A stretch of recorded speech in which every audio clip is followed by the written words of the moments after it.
എല്ലാ കാലത്തും ഇന്ത്യൻ ക്രിക്കറ്റിലെ സ്റ്റൈൽ മന്നനാണ് ഹാർദിക് പാണ്ഡ്യ. ഇന്ത്യ കണ്ടെത്തിയ മികച്ച ഓൾറൗണ്ടർമാരിൽ ഒരാളായ അദ്ദേഹത്തിന്റെ കളിക്കളത്തിന് പുറത്തെ ജീവിതവും ചർച്ചാ വിഷയമാണ് ആരാധകർക്ക്. മുൻ ഭാര്യ നടാഷ സ്റ്റാർക്കോവിക്കുമായി വേർപിരിഞ്ഞ ഹാർദിക് പാണ്ഡ്യയെ പുതിയ കാമുകിയെ കണ്ടെത്തിയതായാണ് ഇന്ത്യയുടെ ചാമ്പ്യൻസ് ട്രോഫി 2025 പ്രധാന ഗോസിപ്പ്. ദുബായിൽ നടന്ന ഇന്ത്യയും പാകിസ്ഥാനും തമ്മിലുള്ള മത്സരത്തിൽ ഹാർദിക് പാണ്ഡ്യയുടെ കാമുകിയെന്ന് പറയപ്പെടുന്ന ജാസ്മിൻ ഇന്ത്യയുടെ മുന്നേറ്റത്തിൽ ആഹ്ലാദിക്കുന്നതായി കാണാൻ സാധിക്കും.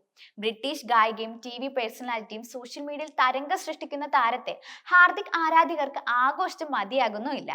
ഇരുവരും തമ്മിലുള്ള ബന്ധം സ്ഥിരീകരിച്ചിട്ടില്ലെങ്കിലും ജാസ്മിനെയും ഹാർദിക്കിനെയും ചുറ്റിപ്പറ്റിയുള്ള സംസാരം അവഗണിക്കാൻ പ്രയാസകരവുമാണ്. പ്രത്യേകിച്ചും കഴിഞ്ഞ ഓഗസ്റ്റിൽ ഗ്രീസിൽ അവർ ഒരുമിച്ച് ചിലവഴിച്ച ഒരു അവധിക്കാലവും ഡേറ്റിംഗ് കിംവദന്തികൾക്ക് ആക്കം കൂട്ടുന്നതാണ്. ദുബായിൽ നടന്ന മത്സരത്തിൽ ജാസ്മിൻ വെളുത്ത ടോപ്പും സ്റ്റൈലിഷ് സൺഗ്ലാസിലുമാണ് പ്രത്യക്ഷപ്പെട്ടത്. താരം ക്യാമറകളുടെ ശ്രദ്ധ പിടിച്ചുപറ്റുകയും വലിയ സ്ക്രീനിൽ കാണിക്കുകയും ചെയ്തത് പെട്ടെന്ന് വൈറലാവുകയും ചെയ്തിരുന്നു.